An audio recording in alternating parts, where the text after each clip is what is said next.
있습니다. 모세가 불타는 떨기나무 가운데에서 나타나신 하나님을 보게 되었을 때 그 감격스럽고 또 놀라운 그 만남을 우리가 상상력을 동원해서 한번 생각해 볼 필요가 있습니다. 떨기나무가 있고 거기에 거룩한 불이 떨기나무를 감싸고 있고 그 앞에 모세는 맨발로 꿇어 엎드려 있습니다. 그 가운데서 하나님께서 모세를 향해 말씀하고 계시죠. 이 말씀은 모세로서는 상상할 수 없는 그런 말씀이었어요. 그래서 이 말씀을 듣고 모세는 가슴이 떨리기 시작하고 이 하나님의 거룩하신 부르심에 어떻게 응답해야 할지 당황하면서 그 부르심에 쫓아갈 마음을 그가 서서히 먹게 되는 그 과정이 오늘 출애굽기 3장에 기록되어 있는 것입니다. 떨기나무는 어떤 나무인가? 사실 사막 어디에서나 볼 수 있는 흔한 나무입니다. 키는 한 1.5m 정도로 낮게 자라는 나무이지만 뿌리는 아주 깊게 땅을 파고들어서 어떤 떨기나무는 땅속 깊이 한 200m까지 뿌리를 내리는 그런 나무라고 합니다. 그래서 다른 나무들은 가뭄 때 다 죽지만 이 떨기나무는 잘 죽지 않죠. 뿌리가 깊기 때문이죠. 그런데 문제는 이 떨기나무가 생명력은 강한데 사람의 입장에서 보면 아름다운 모습을 갖고 있지는 않기 때문에 관상수로도 쓸 수가 없고 또 목재로 쓰기에는 나무가 그렇게 굵고 튼튼한 나무가 아니기 때문에 목재로서는 그렇게 쓸모가 없습니다. 또 이 가시나무가 무슨 열매가 맺히는 나무가 아니기 때문에 과실수로도 쓸모가 없어요. 사막에서 흔하게 볼 수 있는 나무이지만 사람에게는 쓸모가 없는, 그래서 아주 흔하면서도 쓸모없는 나무라고 여겨지는 그런 나무입니다. 이런 떨기나무 가운데서 하나님께서 나타나셨다. 하나님을 상징하기에는 어딘지 어울리지 않는 나무라고 할 수가 있습니다.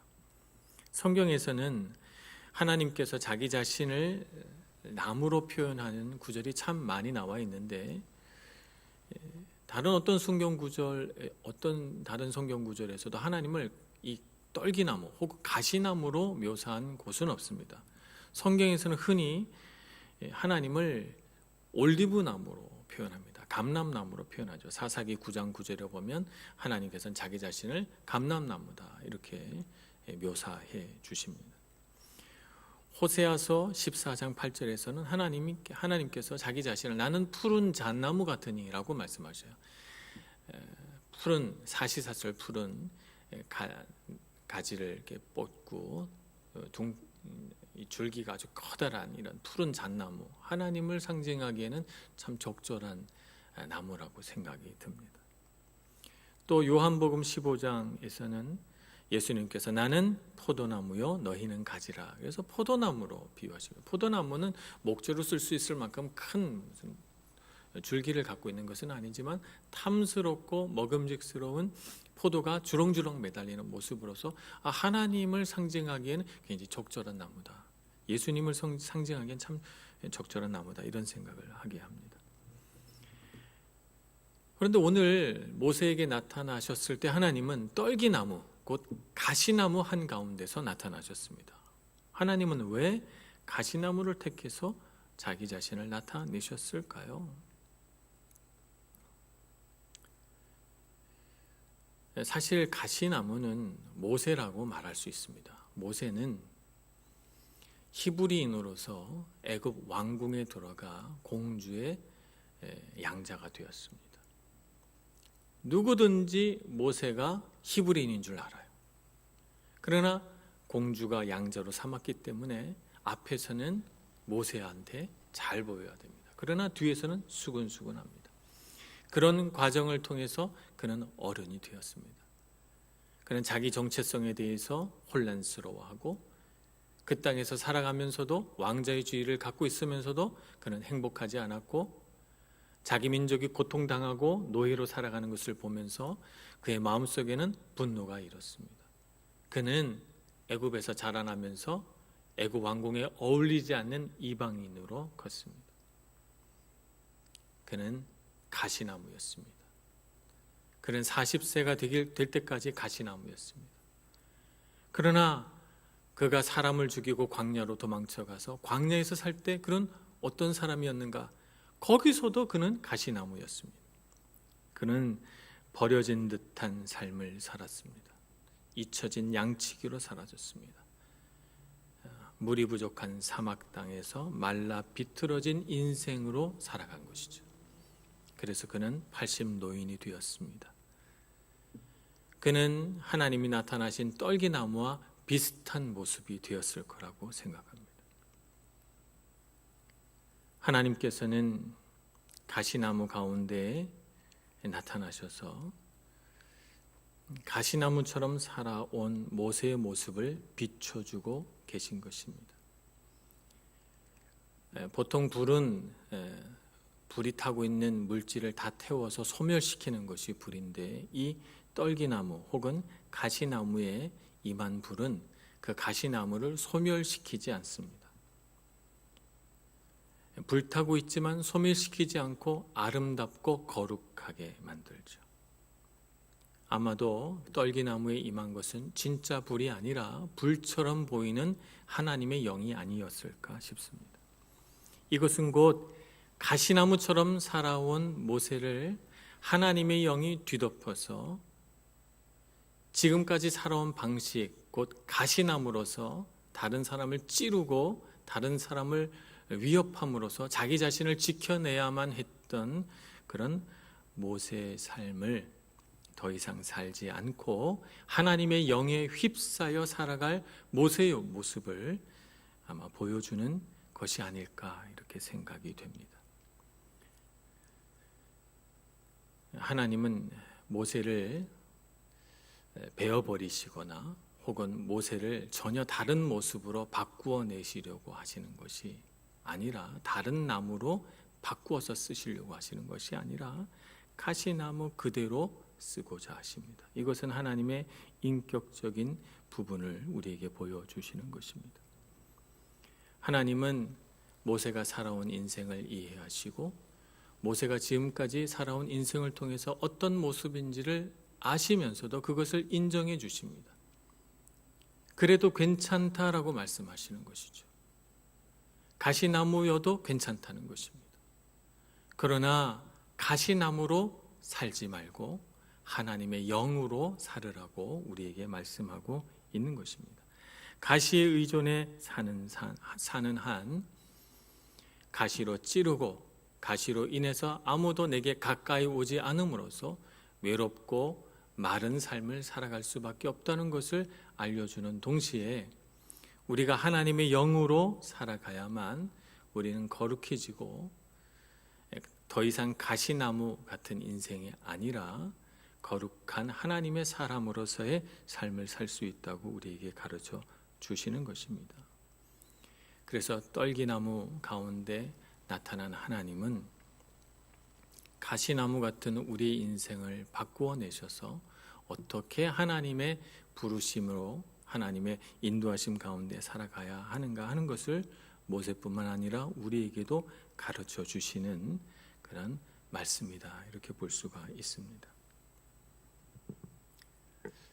하나님은 가시나무 같은 모세의 인생에 성령의 불로 임하셔서 하나님의 영으로 그를 가득 채우시고 그가 지금까지 살아온 익숙한 삶의 방식, 누군가가 자기 자신을 해하려고 하면 가시로 반응해서 자기 자신을 보호하고 방어해야만 했던 그 삶의 방식을 버려버리고 하나님의 영으로 활활 타는 사람이 되어서 소멸하는 불이 아니라 살리는 불로 이 세상을 살아가도록 이끌어 가십니다. 그래서 그가 가시나무인 것은 변함이 없으나 그러나 하나님의 속성으로 인해서 전혀 다른 인생을 살게 되는 그런 삶을 살게 되지요. 아무짝에도 쓸모없는 이 가시나무를 하나님은 베어다가 만나와 또 아론의 쌍난 지팡이와 또 하나님의 언약 새겨진 돌판을 넣는 언약궤를 만들라고 명령하십니다.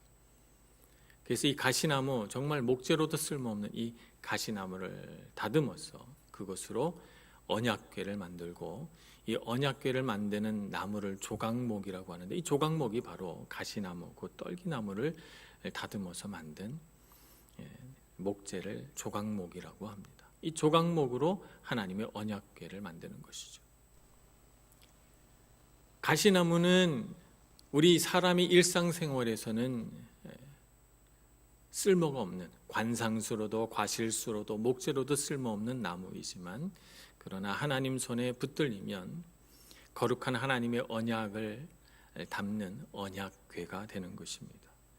하나님은 그렇게 사용하시기 위하여 모세를 부르셨고, 모세를 통하여 가시나무 같은 이스라엘 백성을 아름답게 사용하고자 부르시고 있는 것입니다. 오늘 우리에게도 주님은 오셔서 가시나무 같이 살아온 우리를 하나님께서 성령의 불로 덮으시고 우리를 변화시켜서 하나님의 사람으로 바꾸어 내시고, 또 이 세상에 생명을 살리는 하나님의 사람으로 우리를 이끄시는 줄로 믿습니다. 그런 성령의 능력을 경험하시고 성령의 불로 살아갈 수 있는 저와 여러분이 되기를 소망합니다.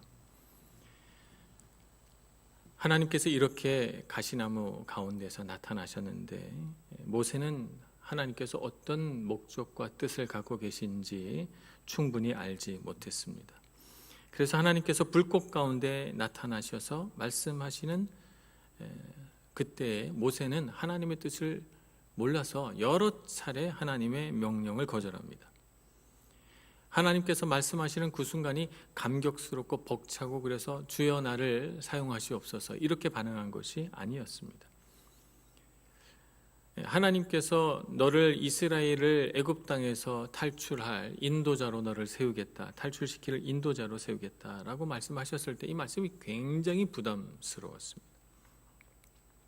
그래서 하나님의 부르심에 어떻게 하든지 핑계를 대서 부르심을 거절할 궁리만 그는 하고 있었던 것이죠. 그래서 무려 5차례에 걸쳐서 하나님의 부르심을 그는 거절하게 됩니다.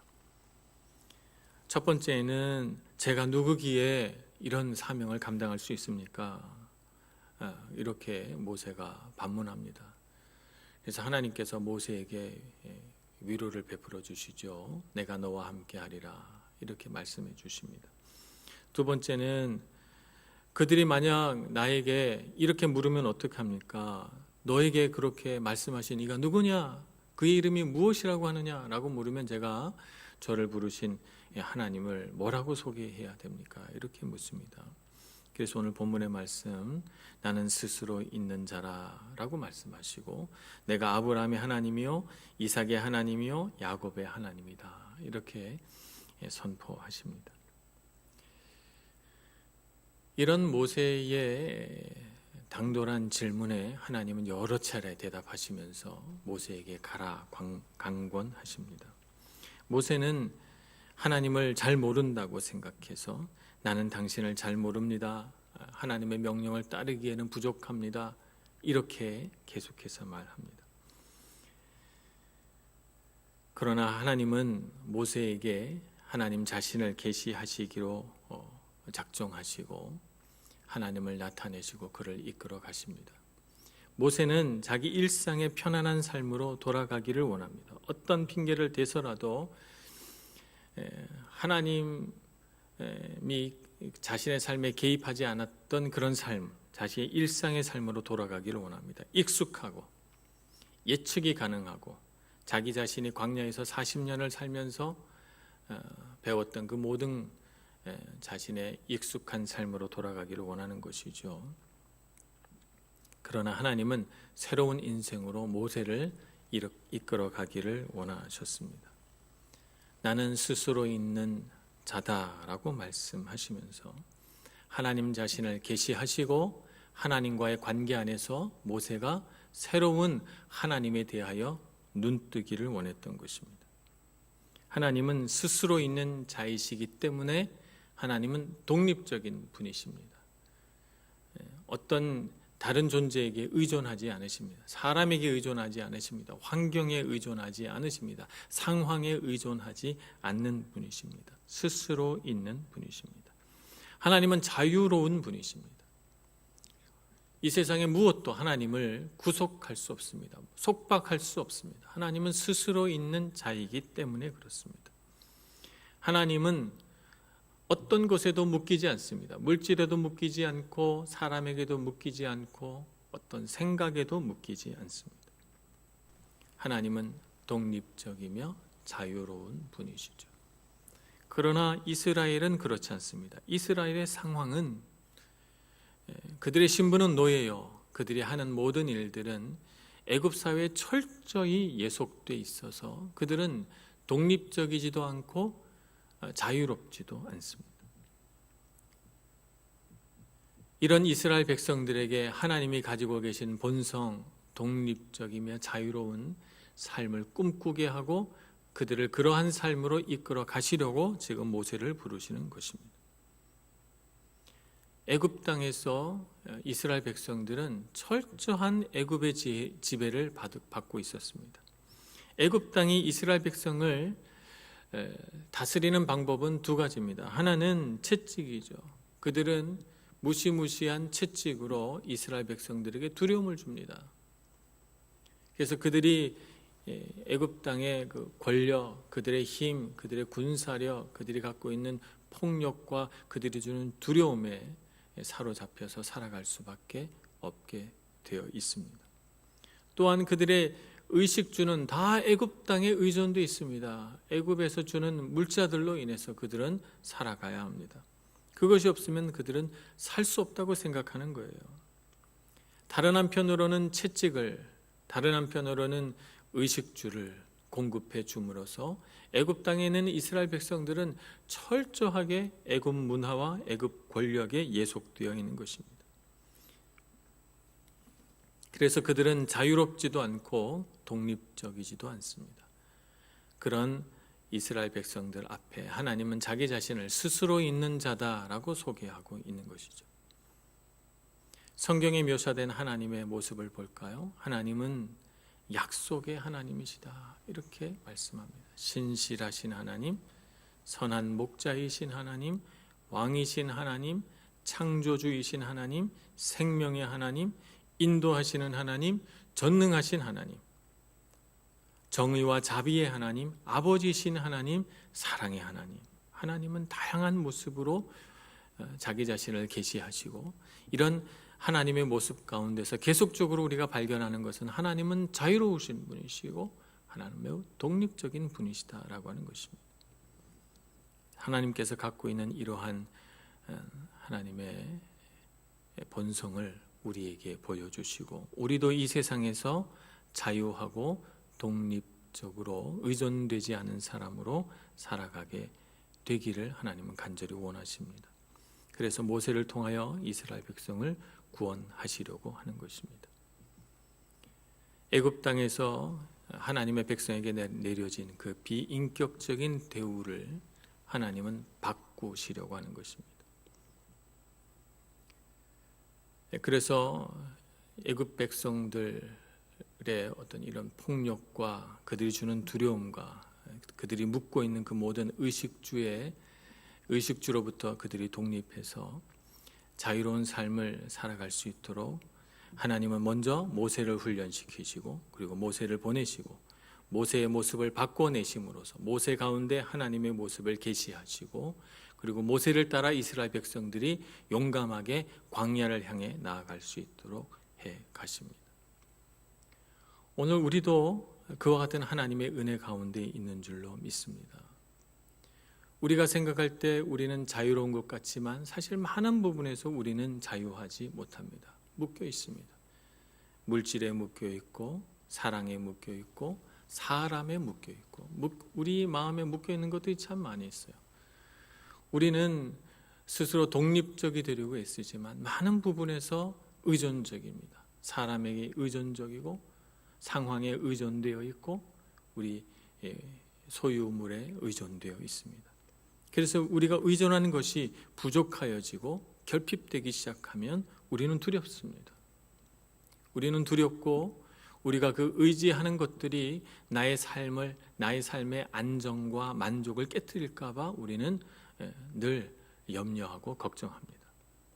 그러나 하나님께서 모세에게 가르쳐 주신 것처럼 우리도 주님 안에서 다시 한번 깨어날 필요가 있습니다. 하나님 안에서 우리가 얼마나 자유한 존재이며 하나님 안에서 우리는 얼마나 의존적이지 않은 독립적인 존재로 살아갈 수 있는가 하는 것을 알아야 합니다. 하나님께서 모세가 가지고 있는 두려움, 나는 부족하다, 나는 능력이 없다, 내가 가면 사람들이 나를 인정해 줄까라고 하는 이런 마음들을 하나님께서 다 깨어내듯이 오늘 우리도 성령께서 우리 안에 주신 능력으로 이러한 우리의 생각들을 깨트려 나가야 되겠습니다. 우리가 가진 두려움, 우리가 가진 염려, 우리가 갖고 있는 이 세상의 속박과 묶임들을 다 끊어내고 주님 안에서 자유한 하나님의 백성이 되기를 소망합니다. 그래서 우리가 주님의 은혜 아래서 우리 자신의 마음을 펼쳐내고 활짝 열고 나누어주고 공급하고 함께 나누는 그런 사람이 되기를 소망하는 것입니다. 두려움은 우리를 여러 가지 다양한 겉옷으로 우리를 감추려고 하지만 그러나 하나님 사랑 안에서 자유하면 우리는 이런 거추장스러운 겉옷들을 다 벗어버리게 되는 것이죠. 주님께서는 하나님의 손에 붙들린 우리를 하나님의 아름다운 도구로 만드십니다. 우리는 더 이상 우리가 누구인가에 집중할 필요가 없습니다. 우리의 모습을 보면 우리는 그저 쓸모없는 가시나무에 불과합니다. 그러나 모세는 가시나무인 자기의 모습에 집중해서 살아가지 않았어요. 모세의 인생은 하나님을 만난 그 순간부터 가시나무가 아니라 자신을 감싸고 있는 하나님의 영의 불꽃에 사로잡혀서 살아갔죠. 오늘 우리도 이 세상을 살아가면서 내가 누구인가? 나는 가시나무에 불과하구나 라고 하는 것에 우리의 생각을 집중해서 살아가면 안 되는 것입니다.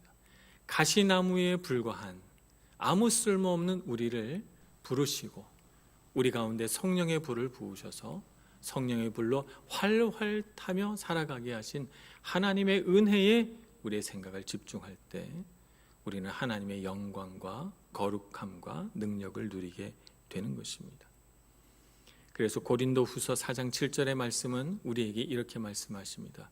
우리가 이 보배를 질그릇에 가졌으니 이는 심히 큰 능력은 하나님께 있고 우리에게 있지 아니함을 알게 하려 함이라.